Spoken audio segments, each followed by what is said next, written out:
Hello বন্ধুরা, দেখো আমার আজকে নতুন পার্সেল এসছে, এটাই তোমাদের সঙ্গে আজকে শেয়ার করবো। এই যে প্রথম একটা তাওয়ার মতো এসছে, এটাতে ডিম ভাজা, মাছ ভাজা অনেক কিছুই হবে।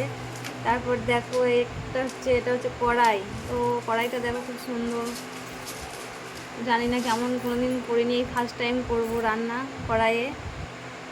তো কেমন লাগবে বলবে, ঠিক আছে। একটা হাতা দিয়েছে ছোট্ট বড়া, হাতাটা খুব সুন্দর। এই যে আরেকটা হাতা দিয়েছে, দেখো এটা বেশ ডিম ভাজা হবে, তেল লঙ্কা করাও হবে।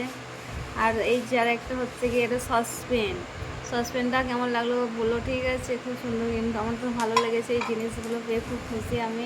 আর সবার শেষে এই যে একটা হচ্ছে গিয়ে, এটা হচ্ছে গিয়ে একটা ঢাকনা।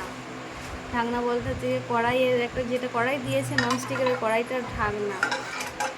না ঢাকা দিলে তো সিদ্ধ হবে না, তার জন্য এইটা ঢাকনাটা দিয়েছে, ওরাই দিয়েছে, কোম্পানি থেকেই দিয়েছে। আর এটা হচ্ছে তীক্ষ্ণ কোম্পানি। যে তোমাদের কেমন লাগলো জানিও। আর এটার দাম কত বলো তো? তো কে কে বলতে পারবে এই জিনিসগুলোর দাম কত টাকা নিতে পারবে, প্লিজ কমেন্টে জানিও। টাটা।